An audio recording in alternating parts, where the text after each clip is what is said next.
untouched by the army. By the old canal, kissed my girl by the factory wall. Dirty old town, dirty old town. I met my love by the factory wall.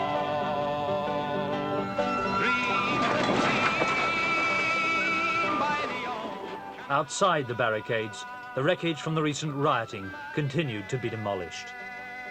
by the factory wall. Dirty old town, dirty old town, dirty old town, dirty old town. Even in the ruins, children find some consolation. These Protestant schoolboys have gone into the scrap metal business, looting empty Catholic houses. What have you been doing in there? Looking for copper, lead and brass. Looking for what? Copper, lead and brass. Copper, lead and brass? Yeah. Yes. Well, how much you get for copper, lead and brass then? You get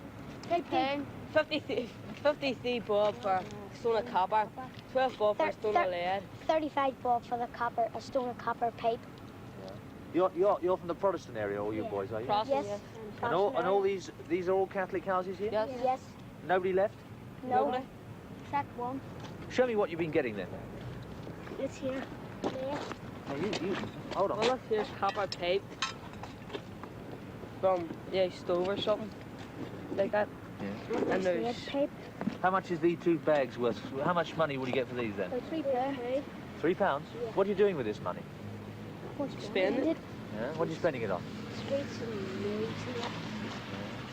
Well, do you think any Catholic boys are getting any of the same things out of Protestant houses? Aye. Yes, I'm sir. sure they are.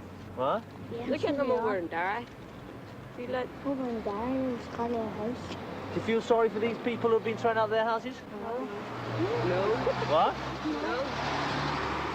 Why don't you feel sorry? Oh, they're always only starting trouble, that's all they ever do.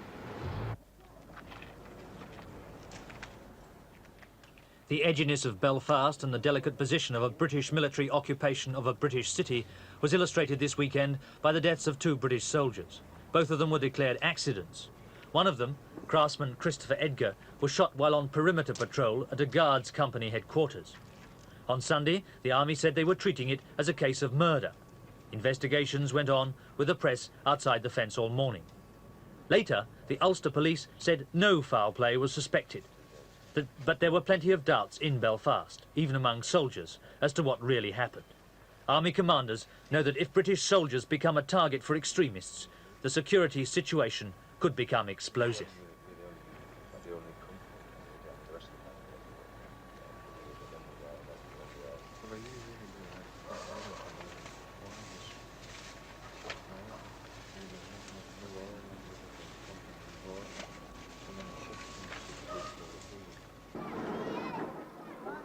But the weekend also brought some hope as Protestant barricades in the city began to come down. They were originally put up not so much for protection against Catholic invasion, but as a tit for tat, a counter to hundreds of Catholic barricades built after the August fighting.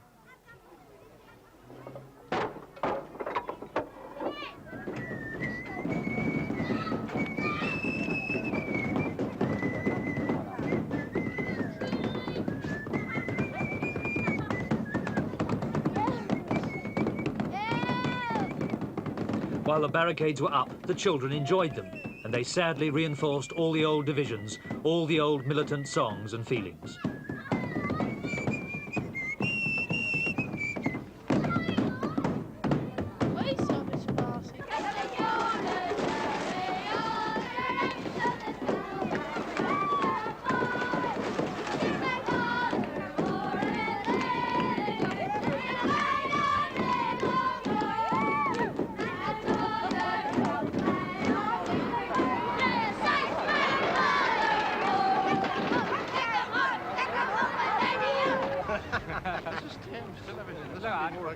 As the Protestant barricades came down, the army this week prepared to act against the barricaded Free Belfast area, the Catholic heartland.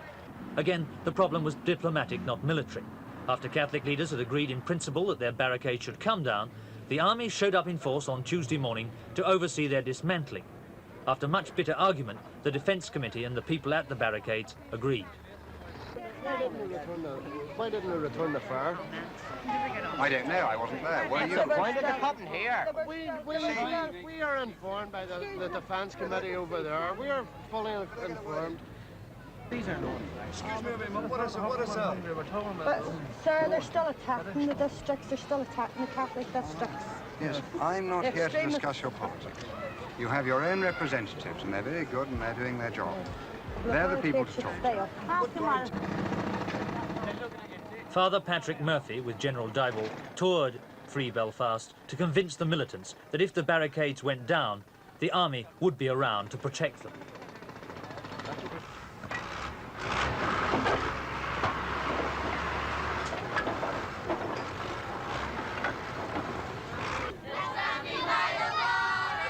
Once again, it was jaw, not war, that the army had to face, and some soldiers were frankly fed up with the delays. The barricades were to be negotiated, you see, but the main reason being for the barricades to be negotiated were that some of them were facing snipers' fire.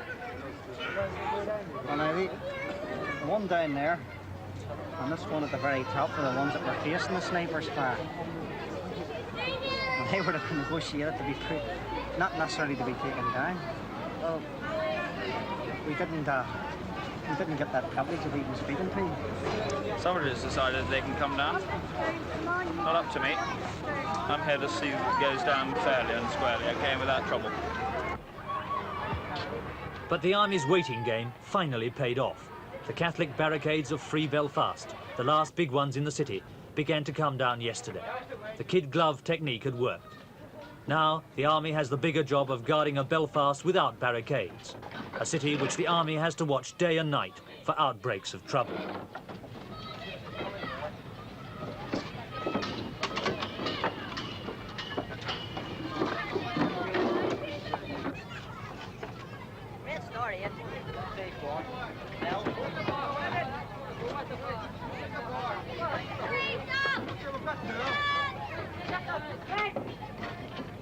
Then, as I was coming down A Company headquarters, the 3rd Light Infantry. I looked across and put the searchlight on there, and there was a man and 2 women over there, absolutely petrified, and they said they'd been shot at. 3 shots was reported from them. In fact, my section down here reported 2 shots and then another further 3 shots.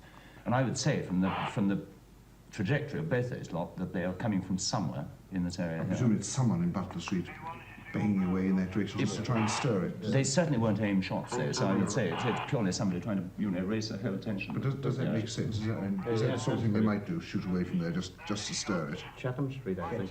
Chatham, yes. From Chatham. Shots Chatham, wait. Roger, whereabouts was this shot at, over? Another one. Hooker Street. All right. Hello, 3-3, this is 3 shots, Hooker Street area, wait out, over.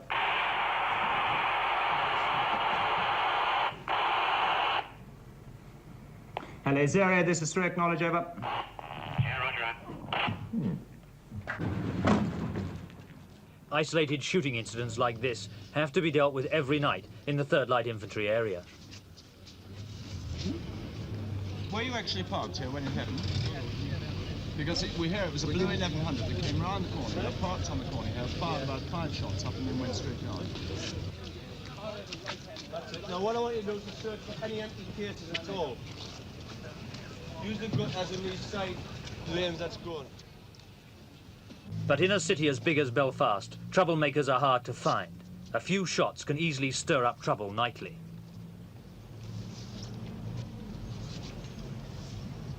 Do you think... Colonel John Ballenden, commanding the 3rd Light Infantry, believes many of the incidents he investigates are trivial but become exaggerated by rumour.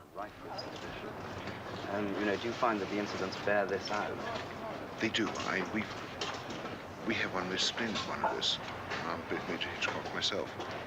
Heard a Volkswagen backfire once, and within 15 minutes, that was 6 rounds of definite rifle fire fired from the Volkswagen. Tonight, when we tore off in about half an hour ago, heaven really knows what that was. It could have been anything. It could have been a car backfiring. It could have been someone deliberately stirring things to get more protection. It could have been absolutely anything. You just don't know how people's minds work when they are frightened. What I think does happen, though, Colonel, is everyone who hears a shot takes it so personally that they think that shot is really meant for them, too. They certainly do this on both sides. We just finished a 10-month stint in Mauritius. Much the same thing. Two rival religious factions, the Christians and the Muslims. The pattern almost the same. And you were in Aden. I don't know how that compares. Well, the Aden, I think, was slightly different in that you didn't have the two clear-cut factions, one on each side. You had NLF on Flossie at each other's throats, and you couldn't tell the difference between the two. Very similar to that here. You cannot tell the difference between Protestants and Catholics until you can get them apart and drive a wedge in between them, if you've got two mobs, that is. It is quite ridiculous. You meet a clergyman and you say to him, do I call you Reverend or do I call you Father? And it is as ridiculous as that. One has no idea. You find a crowd on the corner. The first thing to do is to grab a sensible man and say, are they Catholics or Protestants? And then sort of deal with them in the appropriate manner. Colonel, this situation's been going on for quite a long time now. The last 3 or 4 weeks, barricades have been up. They're only just starting to come down, which really seems to put the situation back to square one without solving anything very much. Do you think that tension is easing in the city? Superficially, it certainly is. Whether it really is deep down underneath, I don't honestly know. And Keith's had this example today in the last 24 hours of school children in Bolton. It's been quite appalling, to see it happen. The last 3 days, it's built up into, yesterday was the worst day we've had of school children from 5 schools, 3 of them Catholic, 3 of them Protestant, coming home down the Crumley Road from school. And little children, 6 years old, are apparently taught to the hate and the bitterness that their parents have. And this builds up on both sides of the road, and you get children being beaten and hit and stoned coming home from school. Even some of them with their little rubber catapults shooting staples at each other. And the parents are as much to blame as the children are. The people are confident, I think. This is sort of grassroots level. The people are confident while there are soldiers about, or in the areas where the IUC go, where the IUC are about. They are worried, I think, about what the long-term solution is going to be. In Northern Ireland, the moderates are always being asked to stand up and be counted by all of us. But until that day arrives, the army will remain the only effective force for moderation. The men in the middle, between Catholics and Protestants.